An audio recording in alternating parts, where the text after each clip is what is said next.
So we've talked about the Titans. Mm-hmm. We talked about the grunts. Yep. We've talked about the zombie bots. Well, we didn't tell about the different grunts. Oh, that's right. All grunts are individual. Yeah. Oh yeah. The blue ones have the mining lasers. The red ones have the spews. Mm-hmm. The green ones are rocket launchers. Black are rivet guns. And last but not least, the silver ones or white ones have toasters. That's right. Pain in the butts. So funny. Also, they may use shields. Yeah, those are tedious because you can, there's always that weird moment where you have to hammer them before they even take like small limb damage. Yeah. 3 grunts with shields are more damaging than any one Titan without. Oh yes. It's a crazy thing there. There's actually an enemy we haven't talked about yet though. I actually don't know what the name of it is. I want to call it a guard, but they're the ones that carry the big axes.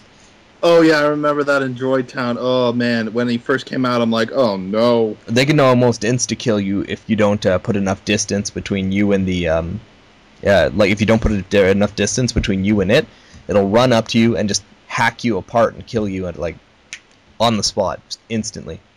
Its spread shot lasers also do a lot of damage. That's right. It has like that blue. It's like a shotgun mining laser actually, if you think about it. Yeah. It does more damage than It's like the armor for Titans, but they're more faster. That's right. That's right. It's terrifying. But yeah, we've covered a lot of the enemies there. And there's just one more. There's another weapon/item we forgot.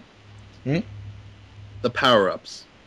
Oh yes, that's right. That's right. There's the bot that follows you around, the flying dude. There's the force fields, and then there are the speed. They're not shoes. They're artifacts, actually, is what they're called. And they make you run twice as fast and jump twice as high. Yeah, those are fun. They are. They're excellent, power-ups. There's even the servo upgrades that you can buy periodically, which let you reload guns faster as well as pull them out quicker. Yeah. And even Goff, as we mentioned before, Phoenix mentioned before, he gives you a servo upgrade. I think he gives you the last one in the game. I believe so. I think it's after you put them back together. So I think that's all the weapons and enemies, pretty much. We're gonna skip bosses and big enemies. Oh, we didn't talk about the zombie bot King. No, that's a boss. That's a boss. I guess we'll just leave that one alone. No. Avoid the spoiler-free turf. My bad. Can we cut this out, please? Do over. Oh boy. But we'll skip the zombie bot King and General Corrosive. That's right. And we didn't talk about the sentry turrets, though. The what? The turrets that you sometimes look around the Millbot base, and there's sometimes... Oh, okay. Oh, the ones you can ride. Yeah. I got one more for you guys, actually. Fun facts here. This one also revolves around the EMP. For those little sentry guns, right, the sentient ones, if you throw a grenade at them, an EMP grenade at them, right, they power down, run up to them, get on top of them, and get off, and they'll be your unit. No. They'll auto-shoot for you. Oh. This just gets better and better. Loaded with these. I didn't know about this until someone actually told me in comments. It's really cool, though. It's super effective, too, because you can change a battle just by, jumping into a couple of them. The best one is in You Know the Drill. When you're climbing the side of the drill, there's a couple of them side by side. You can just grab all three, and they'll keep you covered while you climb up the side of the thing. Yeah, that was always a pain. Yeah. So, I guess we did weapons and we did enemies. I guess that leads the setting. Yeah, so pretty much where you are in the game. So, why don't we just go through it just a little bit? We're not going to go too far just because we don't want to spoil too much. Yeah. But in the beginning, you're found pretty much off. That's right. You're offline Yes, you are offline. with a little weird marking in the back of your head. Mm-hmm. Yes. And it's pretty much in a part of Droid. I believe it was in a ruined area of Droid Town. That's right. That was the wastelands, as I mentioned before. Yes. Yeah. Which is very bleak and pretty much everything's dead. It's like scrap metal and nastiness, like a junkyard almost. Then you move on to the mines. Mm-hmm. Which pretty much you're going through these tunnels, and then there are these open areas with the magma. That's right. It can be your best friend and also your worst enemy. Because magma, it hurts. A well-placed shotgun puts your enemies in it and you on top. Well, you don't have a shotgun. Well, you know what I mean. Yeah. Yeah. Examples. But absolutely, the whole setting though, it's amazing because the whole game takes place on Iron Star, most of the game, because I guess Anyway, the setting. Not gonna go too deep into that. That's right. Well, general. Yeah, it takes place on Iron Star, but for a planet made of metal, it's actually quite amazing how much diversity they put in it. From you mentioned Droid Town, which is kind of lighthearted and open up, right? Kind of rural. Yeah, that's right. To the mines, which are dark and cavernous. You can even go as far as the wasteland of it's almost like a robot graveyard, so to speak, where you have the zombie bots actually hang out in there as well. Yep. And you have the giant cities, the sewers, the Morbots, like all these gorgeous, super futuristic cities and stuff, but sharp contrast to each other. And each one has their own specific advantages and hazards. That's right. Yeah. Like the graveyard has the acid. That's right. And the Morbot city is almost it's filled with water, like tons. It's like a sunken city sort of thing. Yes, and Glitch, obviously, since he's a robot, can't swim. Water bad. Water very, very bad. Even knee-deep water, he will still get infected. Yeah. It'll burn him it'll do the same thing. You mentioned acid back there. It'll tear you apart. It'll destroy you. That's right. So the amazing amount of variety. So not only do you get different weapons, different enemies. Oh, we forgot one other weapon. Are you kidding us? What? The wrench. Oh! I completely forgot about that thing. Oh, good lord. It takes you apart. We need a checklist. We should have prepared a little better. Yeah, the wrench is an item you use twice in the game to take yourself apart for specific actions. Yeah, to do some puzzle stuff. That's right. Yeah. So it's kind of a weapon. One for a quote unquote boss battle, so to speak, and one for infiltrating. That's right. Yeah. So yeah, Iron Star, lots of variety for such. It's very easy. Actually, I'll use this as an example, and I'll go back to track. But the old Transformers War for Cybertron, right? Oh, now there's I don't remember what the new one's called. Maybe it is War for Cybertron. Anyway, it doesn't matter. The old one, the one that came out a few years back, the reviews complained that Cybertron looks the same all the way through. It's just a mechanical planet, and that's all you deal with, and that's all you do. And but Metal Arms has exactly the same potential for that, because Iron Star is essentially just another robot planet with robots living on it. But as mentioned before, they have underwater, sort of sunken subterranean cities and mines and giant, skyscrapers and rural areas. Forgot about the caves. And the caves, of course. But how do how did they do it so successfully, but we can't figure that out today, that maybe it is a good idea to have more than one environment in a video game? I almost like to think it's varying levels of technology almost. That's right. Like when you start in the early game, it's almost like medieval level. And then you get higher and higher and higher and higher until you get to the cities, and then you're in the future kind of thing. That's right. Yeah. So it's almost like you're going up the I guess you could call it economy ladder. That's right. Well, the mills being on top, being run by General Corrosive, own most of the planet, and the droids, who are essentially slaves if captured, live in constant fear in these little shanty towns. Yeah, exactly. Mm-hmm. But again, for no, keep going. well, for a game like what it is, it's amazing. It's a simple story, but it has so much to offer. Anything you'd like to add, Phoenix? No. I can't think of anything. He's like nailed it. Yeah. We're not well prepared, but we're doing pretty good. Yeah, we're making progress, that's for sure. All right, so next, from what we've been talking about, obviously we really like the game. Naturally. The combat, the setting, everything. It's nothing like you see in other games. I'm not talking about like the whole action and realism thing. No, I'm talking about how creative the developers have been making this game. Like just the originality.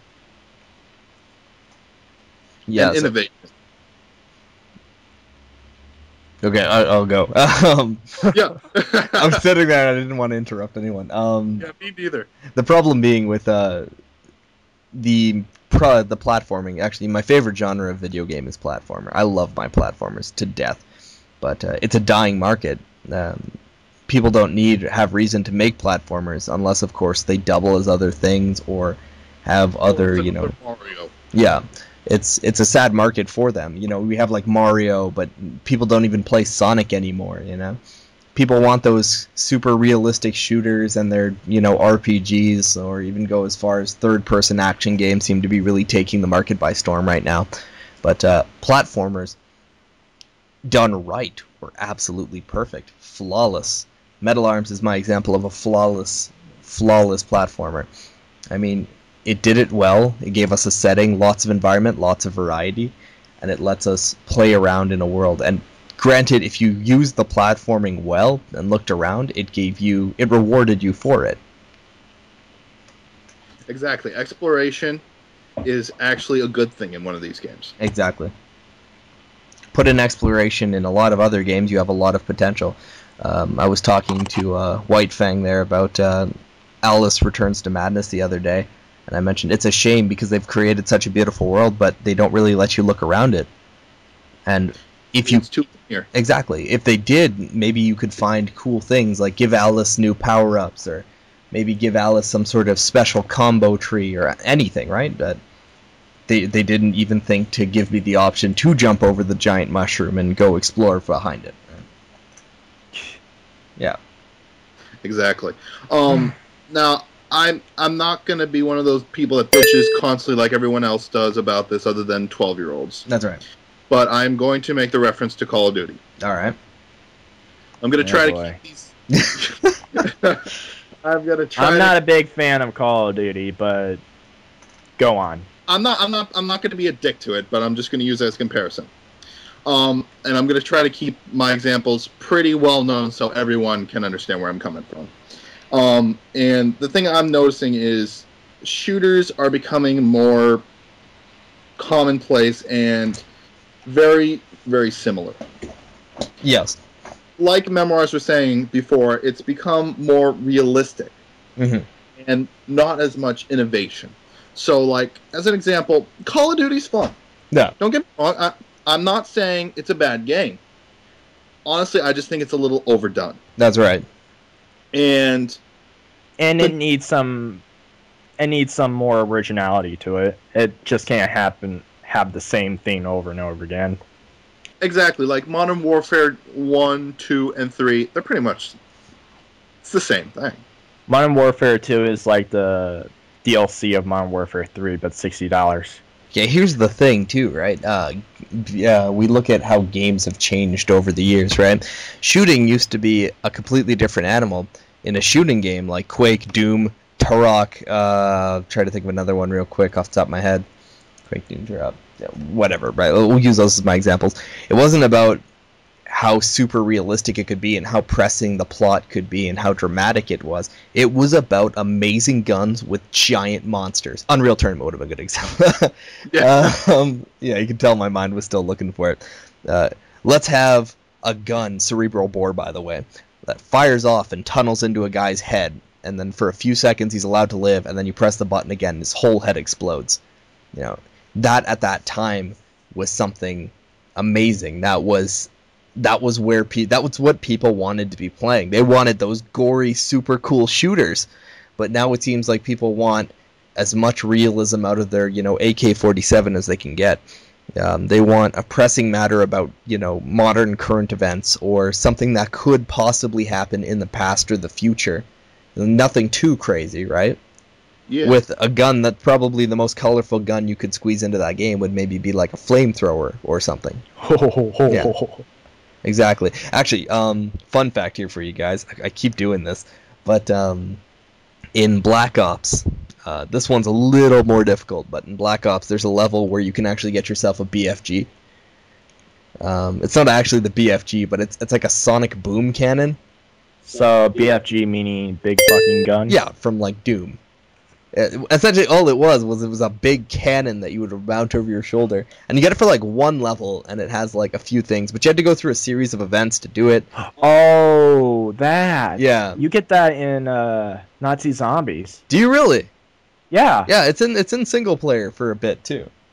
Yeah, you have to go and like collect these little chips or that's tape right. and put them in, and then there's like going to be a gun coming out. That's right. What you use for. That's in one of the chests for Nazi Zombies. So you take that out, and there's like a row of zombies. You shoot that, and they fly all over the place. That's right. It may not kill them, but they'll just stay back up. It's cool, but see, for us right now in this current like shooting market, that's amazing because guns like that, we didn't expect to see that. We just thought we were going to get 17 varieties of machine guns and shotguns and snipers and stuff.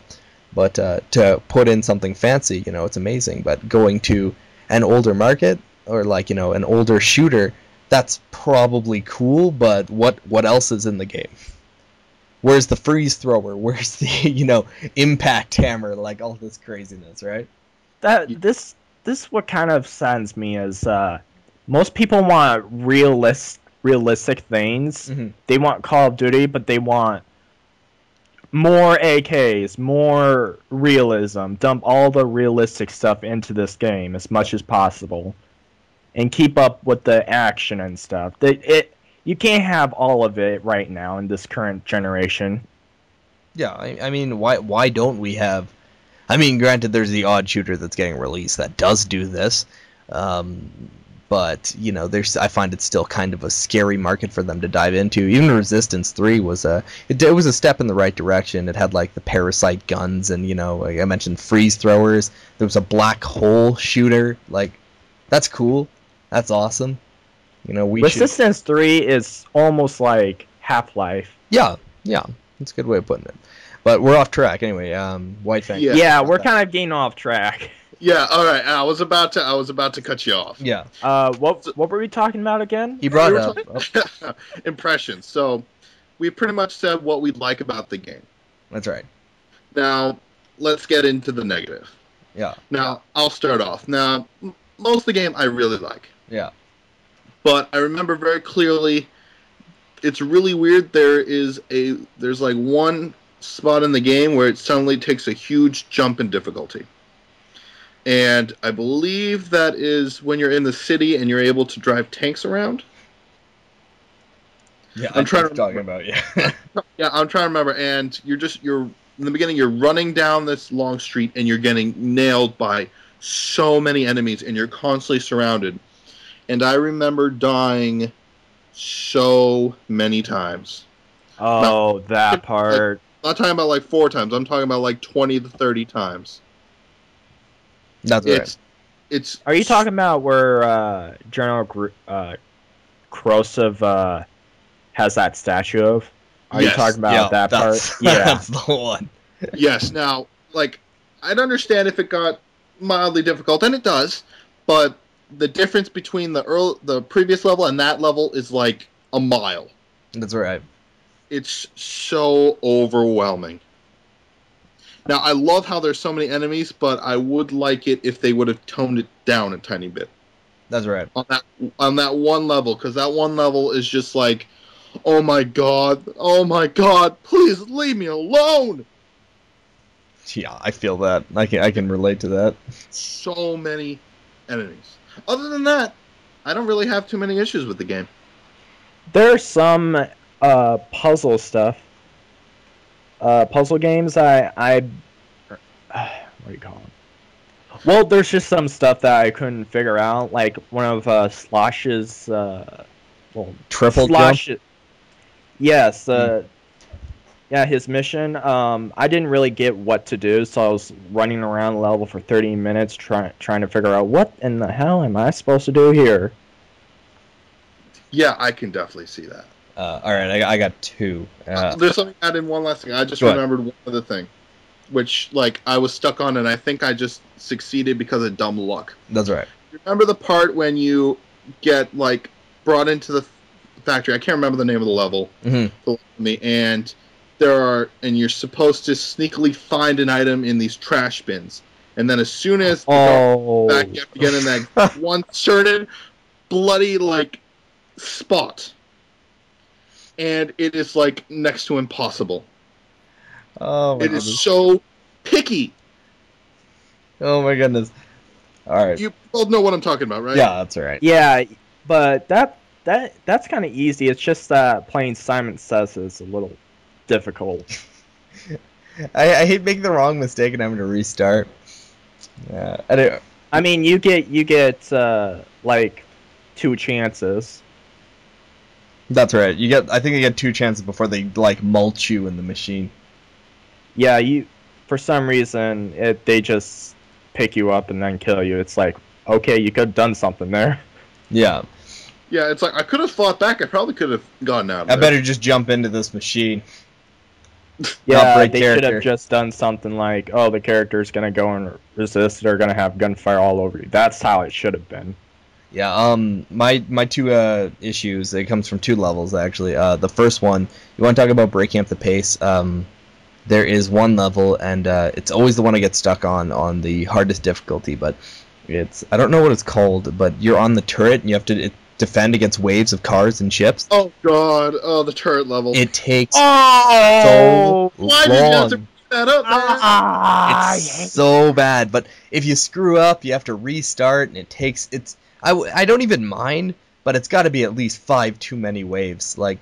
Yes. It would have been okay if it was kind of a short sequence, hey, quick, glitch, jump on the tower and protect us.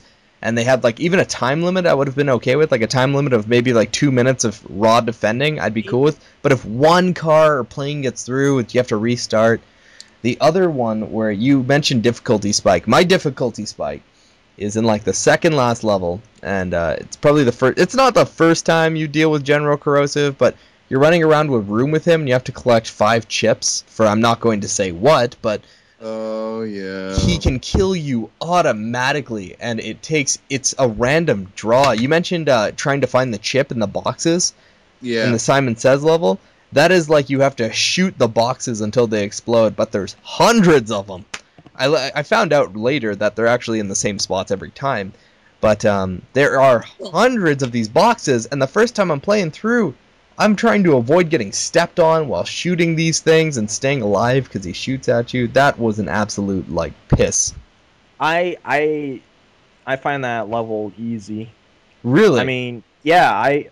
I think the ones finding the chips in the box or trying not to get caught is the only problem that I kind of had to deal with. Yeah. Because you're either facing the wrong direction, you left the box out that you thought you closed, and it's just a little difficult to deal with because you don't know if he's going to come out or he's going to show up because, well, yeah, I can't explain these things here. It's just you have to think for it. It's a pain. Yeah. Yeah, absolutely. it's a pain. Things that can be avoided through simple gameplay tweaks. So, we have a few issues, but the one thing I will warn a few people when they're going to play this game, it is not easy. Yeah, not at all. This game is hard. If you are not... You can get better. You could probably do it, but I'm just saying, when you get to the middle point, all training belts are off. Yeah. You better do You're that. on your own. Because we're so good at the game, but Oh no, I'm not. Once you're at that point, they're gonna get tougher on you. Oh yeah, as soon as the Titans come, you got it. It's balls to the wall. That's right. Yes. All right, so I think we're good with impressions. Yeah, I think we're fine. All right, now we come to the final piece, which some people are hoping for.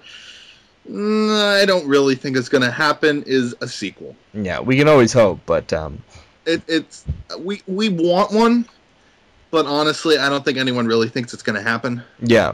Well, people thought that Duke Nukem isn't going to happen, but now no, don't compare it to Duke Nukem. I'm not. I'm only comparing it.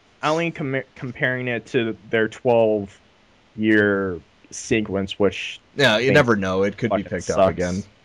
It's unlikely, but it would be a different team. But the series could still exist very well. Yeah, so there may be hope, but don't count on it. Yeah. So go on.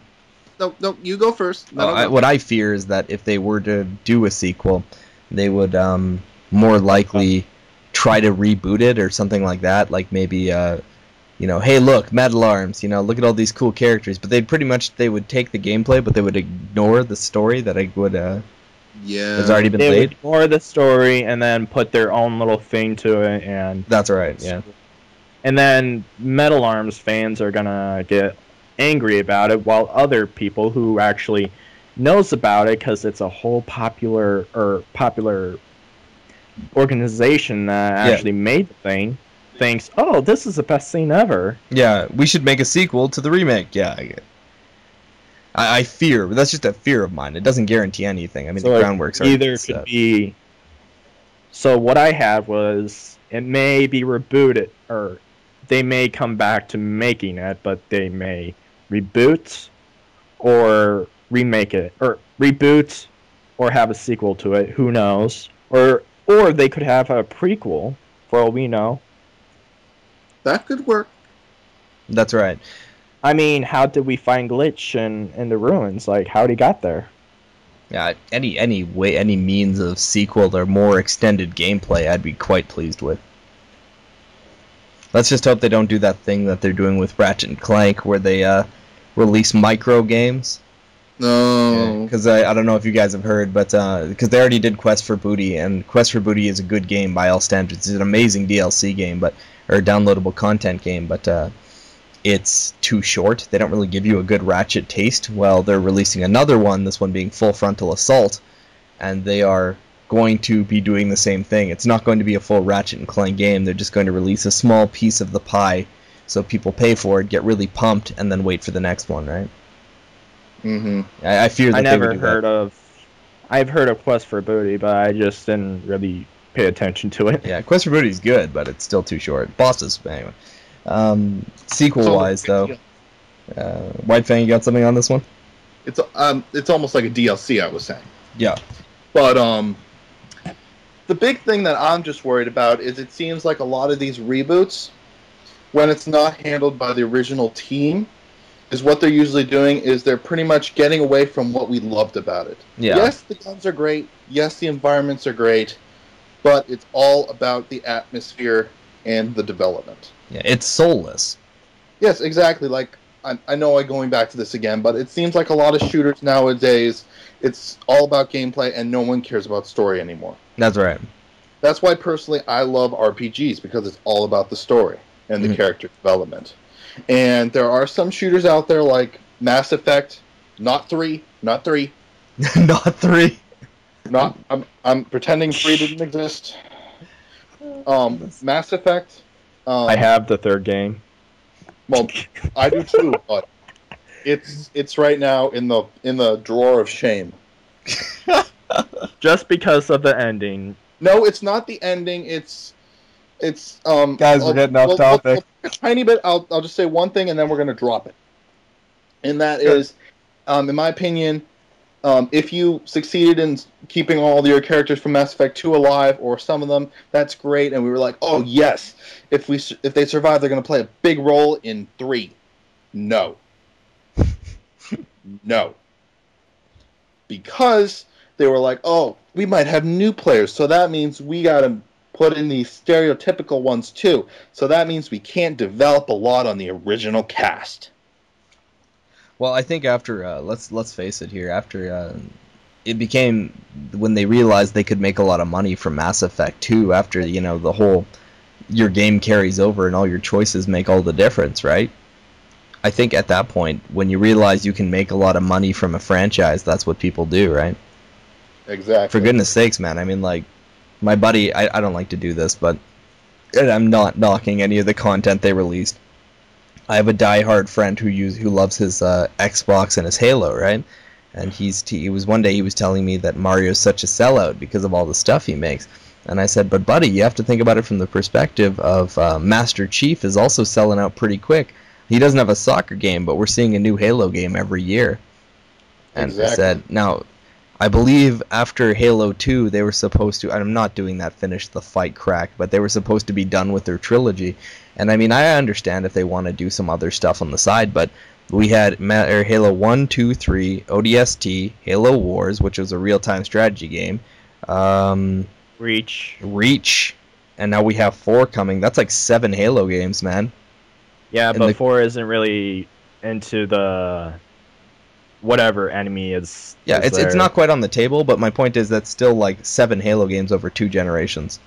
Exactly. Which is a lot of games to release over 2 gens. Yeah, and I have a friend like that too, but just would not stop talking about Halo. But the thing is, wait, hold on. I'm saying after like you realize you can make money. I'm not saying there are other series who don't do that. Again, Mario, Sonic. We have even these Ratchet and Clank I mentioned before. There's tons of games. But there's just one quick opinion. Yeah. Do you think Metal Gear is in there? I don't think so. Metal Gear or Metal Odyssey? Oh, you mean Metal Gear Solid, like the franchise? Yeah, the main reason why I'm bringing this up is because it's kind of involved in this. Because, like Metal Arms, it's great what it is. Yeah. But if there's a sequel, they might change it drastically, and that's why I just want to quickly touch upon Rise of the Revengeance. Yes. First of all, excellent title. It just looks like Ninja Gaiden to me, which is cool. But do I think it's a sellout? Is it going down? It's not. It's not a sellout yet. Okay. Is it going down that way though? I think with time, I think with 1, maybe 2 more releases, it could be. Because I mean, I personally, I think because there's 1, 2, 3, and 4. But then they have Portable Ops, and they have Peacemaker, Peace Walker, whatever. And then they have Rise of the Revengeance. Yeah, I'd say we're getting that close. We're getting right up there. Yeah, not that I'm saying the games are bad. I'm not saying any of these, multiple games are bad. I'm just saying. Oh, yeah, none of us are saying that. Yeah. But we should go back to the whole sequel idea for Metal Arms. So let's just quickly just go around the circle, because this is getting really, really long. Yeah. Yeah. And things that we'd like to see. If it happens, what do we looking for? What are we looking for? So who wants to start? I have a lot to say, so let's go. Okay, I'll go, I guess. Yeah. What I really want is, I love the weapons of the first one, and I want to see a lot of those make a comeback, but at the same time, I'm looking for I want to see some new ones, but at the same time, maybe some different upgrades for the old ones. Maybe some changes. Yeah, so it's like, oh, I remember this. Oh, I love this shotgun. This was awesome. But then it's like maybe there are 5 upgrades. Yeah.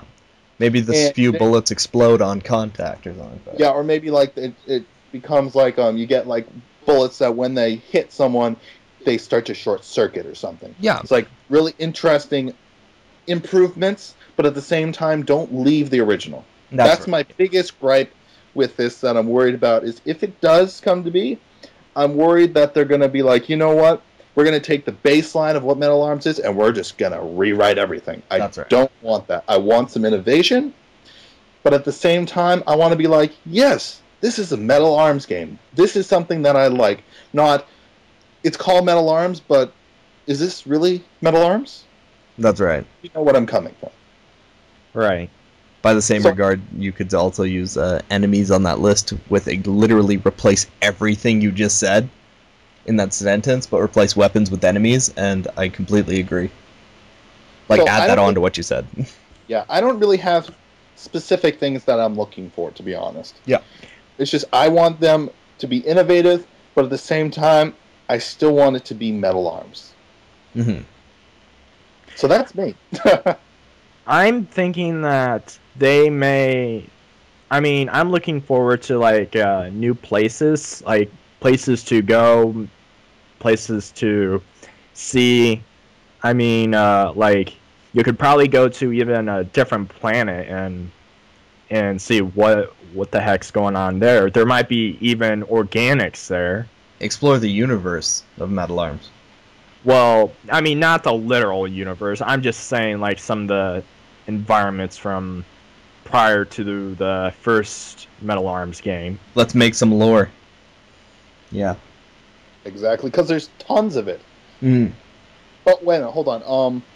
One last thing I'd like to squeeze in, if you're you don't mind, Phoenix. Nope. And that is, since you were talking about lore and everything, memoirs. I know this is kind of late, but would you like to talk a little bit about the interview? Oh, all right. Yeah. All right. That's a really big thing, especially since we're in the sequel/impressions. Okay, so a while back on one of my videos, I was responding to comments. I try to respond to every comment I get. I don't often get that shot, but I like to do it. And one guy was saying, he was commenting. He was actually, believe it or not, this was actually where that EMP tip came from. And I was talking to this guy. He said he really enjoyed it. And he goes, well, I was part of the development team on Metal Arms. I like to watch your videos because you like to keep them clean. And I like to show my kids what their dad, what he was doing in his heyday, right? So of course, you never know on the internet, but I decided to look into it. So he gave me a name, sort of thing. I'm not going to say anything here, he gave me a name and like his story, and he was telling me that he worked on the original game with Swinging Ape Studios, and he's working for when I believe it was Blizzard bought out the company. He lost his job, as did I guess the rest of the team. Yeah, most of them were let off. That's right. So he had to go, and he found a new job designing arcade cabinets for things like, I don't know what you guys call it, just general arcades, right?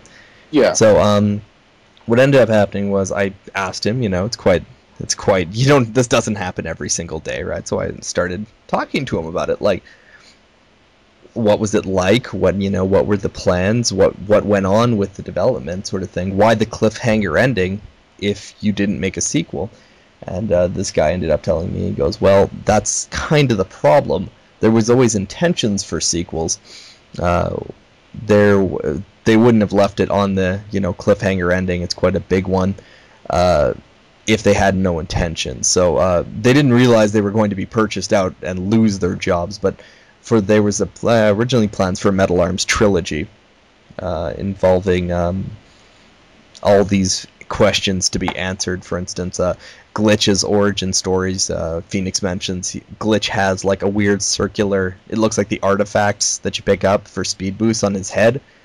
It was going to talk about origins of the Morbots sort of things, which are another race we didn't really touch on, but they kind of just, you have the Morbot cities, but we don't see Morbots, we don't know who they are, but where are they, what happened to them, and what is Glitch's relationship to them.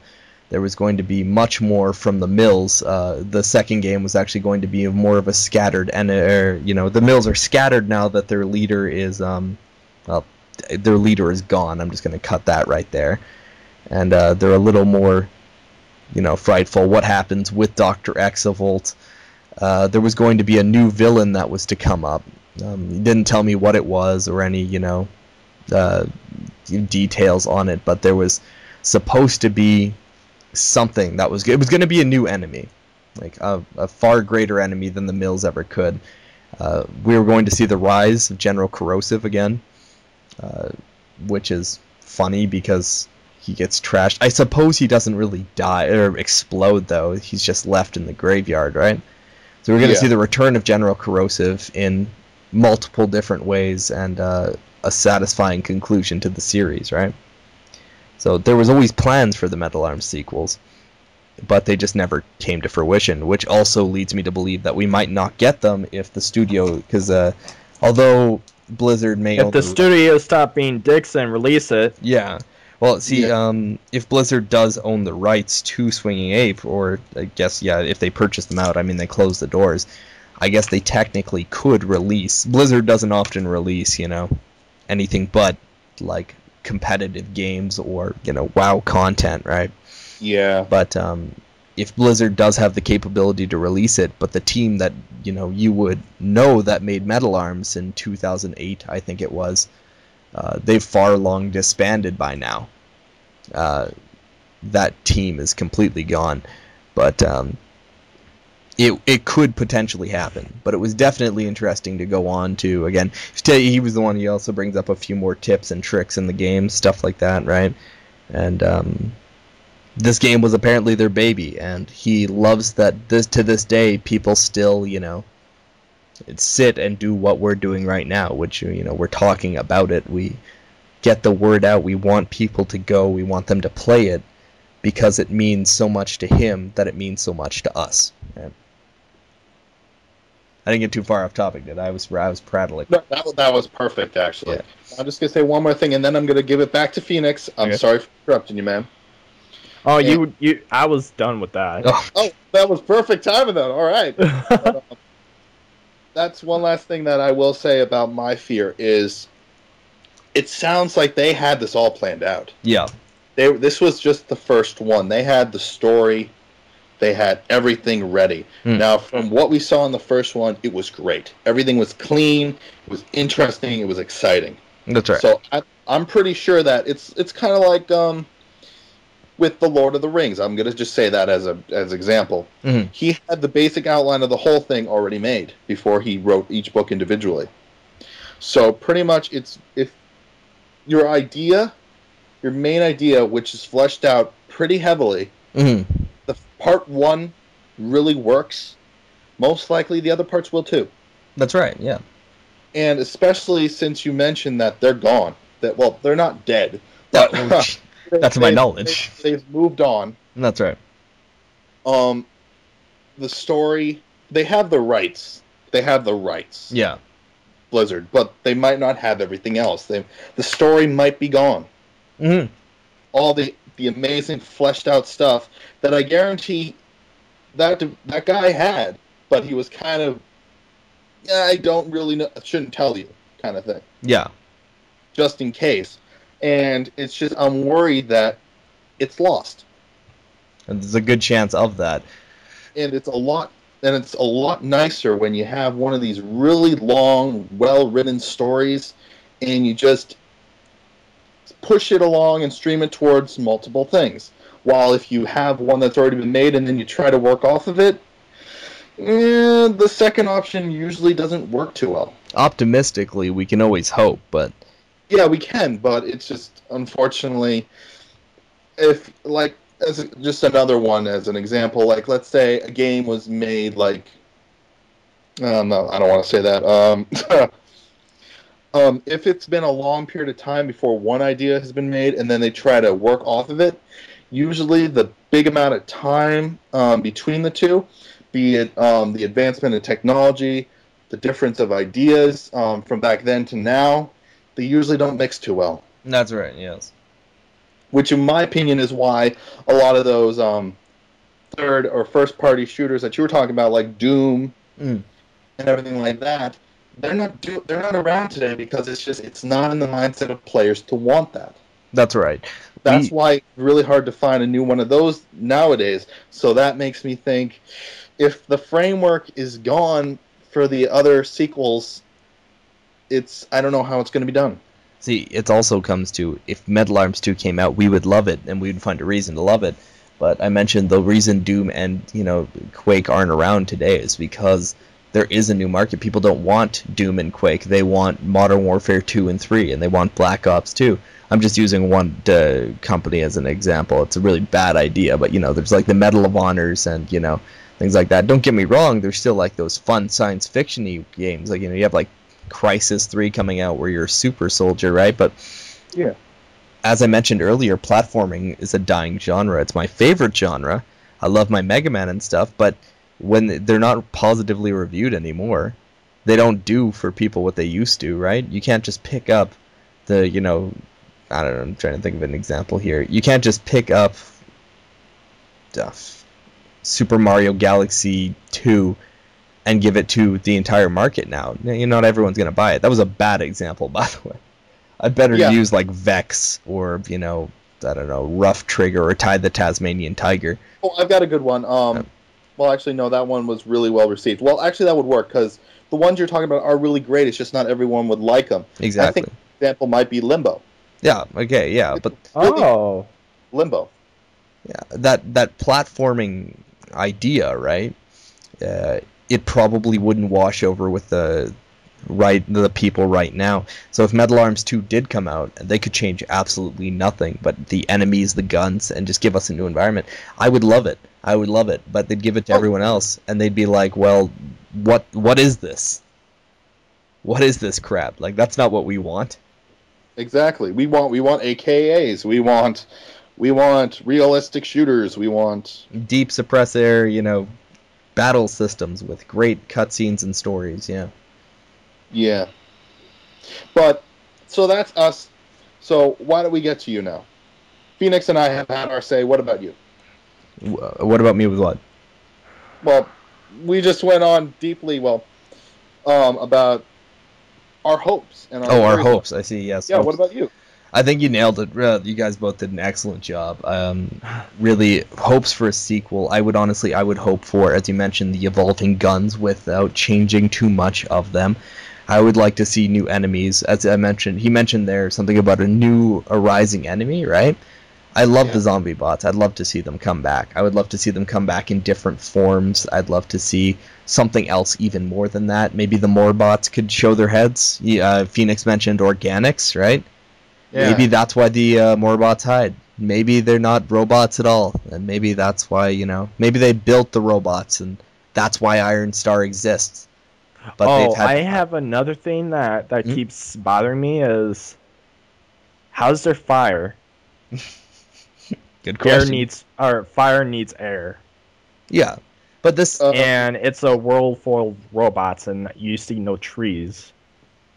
This is science fiction, man. You don't have to have all the facts. Maybe it's a special kind of metal that gives off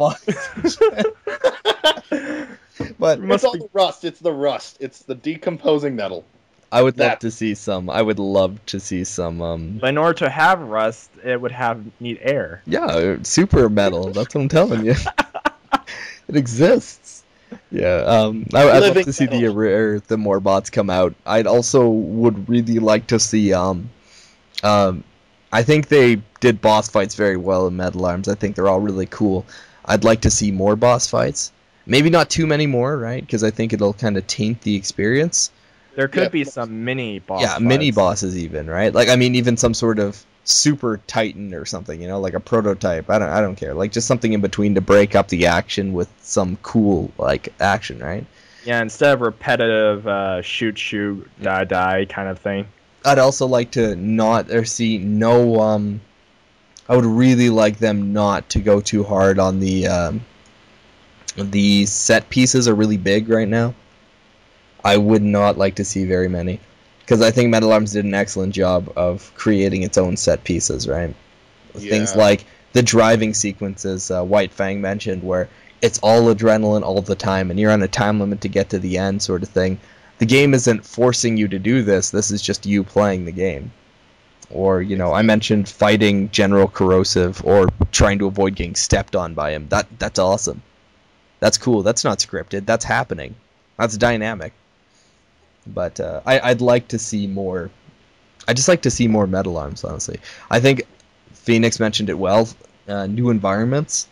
I mean, you don't even have to leave Iron Star, because if you think about it, we probably saw such a small chunk of Iron Star that for all we know, they have, metal jungles. Or, yeah. Maybe we have sort of mountainous areas or stuff like that, right? Yeah. We could see anything from seas filled with rusted water to anything, right? It'd be cool to see the rest. But these are just my hopes. Seas of oil. That's right. Make the most of what you have. Or underwater levels with oil. That'd be cool. Don't get your toaster out. that would be a cool mechanic. Though. That would be cool, using oil on the ground with your toaster. Just throw one magma grenade and everything automatically dies. Including yourself. Game over. I'll just get on this higher platform here and everyone burns. Where are those marshmallows? But still, yeah, I think that about covers it for me. So, I think we've done a pretty good job today. Yeah, I think we did an excellent coverage of it. There's only one last thing I'd like to ask if you guys want to quickly talk about, and then we're going to wrap this up. Mm-hmm. And that is the amount of fun you have in multiplayer. I think we probably have to talk a tiny bit about that. Of course. Let me just start by. Oh wait, we didn't even cover some of the vehicles though, but yeah, well, but it's not really that important. But in multiplayer, yeah, there's a tank that is kind of a tank, only it's weak against the back, meaning it has unlimited bullets, has a main cannon, of course, that can probably kill a Titan in 2 shots. See, possibly, I don't know. Yeah, I don't know, man. I think the multiplayer was an excellent addition. It actually, I hate to do this. It was like kind of like part of the campaign, but not really. Because of those secret chips you need to get. Exactly, yeah. And also speed chips. Don't forget about how you beat a level in under this amount of minutes. Race the clock. Again, more replay value there, right? Including the turret mission. Oh, I hate that stage. Let's not talk about that one. The multiplayer, though, excellent addition. I really do love the as Phoenix just mentioned there, with the collecting chips feeds into your multiplayer. You could get levels, and each level had maybe new bots and new weapons and new cool things to do. If you collected not all of them, because that's a funny story in itself. If you collected most of them, you could unlock Corrosive Town, and corrosives in the level for you to control. Funny fact, if you play on the PS2 and the Xbox 360, there's a level you can actually get for collecting all the chips, which is after Corrosive Town, which is called the Mac Mines. Yeah. I don't know what's in Mac Mines. I played it on GameCube, so. Yeah, me too. I don't know what it is either. Yeah, well, there you go. There was the Mac Mines, but I think it's a great way of keeping people interested. Much like, I don't know if you guys played Geist, but in Geist there is little idols and collectibles in the game, and you really don't have to collect them for story, but if you do, you unlock new... the idea is you fight each other by possessing things in the environment, turrets, explosives, other people, rats, whatever, but if you collected enough idols, you would unlock new possessables as well as levels. So you could unlock vampire bats, or one of them was a woman with a wet towel, and she would insta-kill people if you snap them. Yeah, but hot. You could unlock things like Heaven and Hell as multiplayer maps and stuff, but it had that kind of that feel, right? Yeah, multiplayer was good. This was before we had Ratchet multiplayer, or the platforming goodness of upgraded guns and power-ups and stuff like that. Yeah. Even the possession mechanic with the control tether, it still functioned. Oh, it was amazing. In multiplayer, and that's cool, because it was really sweet. You could both rush and get the coolest robot you could find and just see. I think Phoenix talked about duels with robots. Who had the better robot? The grunt or the what do I call that thing? The Predator, right? That was the name. Well, the Predator is the firearms, but yeah. Anyways, but yeah, multiplayer was a gem. It was really fun. Not online, 4-player at a time, split screen. It was a lot of fun. I believe there was team, there was free for all, and hold on, let me King of the Hill. I mostly played free for all. That was just way Yeah, too that's much. how we used to do it too. I don't think I ever touched tag. Oh wait a minute, no, I did remember tag. Yeah, chasing after that one guy who's running like hell as we all just gangbang him. Someone, yeah, you could only get a point for killing that guy, but he could only get points or something like that. Yeah.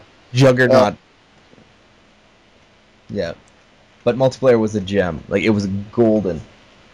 And I loved how it's like they actually had almost every single level playable in multiplayer. Okay, I got one more tip for you guys before I go. There is no multiplayer level, maybe Mac Mines, that I know of that actually features the toaster as a weapon, alright? And which is sad because you don't actually get to see how much the toaster does to you unless you find like a mill, right? Well, there is one other map that you can actually get for toasters. Really? What? Yeah. I can't remember what it is, but I think it's one of the mill factories. The mill factories. And yeah, and you go, there's like a big room, and then there's like a few tunnels that leads to another big room. I remember that one, yeah. I'm mistaken. Well, if you want to use the toaster in any other weapon, what you can actually do is in the options menu, you can set the toaster as your default weapon.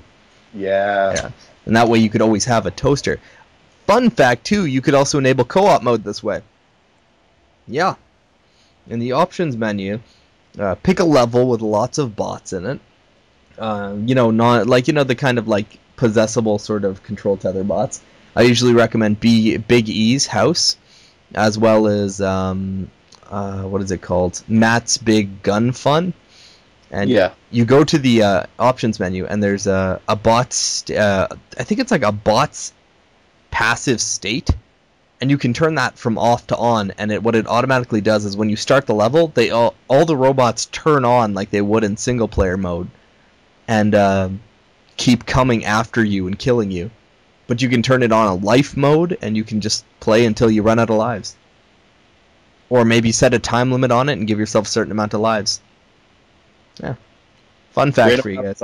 Variation. Yeah. Well, I think we're about done. Yeah, I think so. So I think it's about time for us to do a little bit of self-gratification. So let's just go around the circle and brag about how wonderful we are and how you should all go check us out and all that lame stuff. Who's first? I'd say the host does it first. Deal. Oh, okay. Yeah. Pick on the guy who's the least known. All right. Well, as you already heard, I'm WhiteFang48. That's been my gamer name for a long time on all accounts. Oddly enough, I did not make that my YouTube name. My YouTube name is capital JB007inu. College nickname. Part of it. So, if you want to come check me out, come do that. I'm actually going to start up again. I have been on hiatus for about a year now since college and job has been, life. It's life. So, I like to do a little bit of horror and a little bit of action, a little bit of everything. So that way you won't get bored, and neither will I.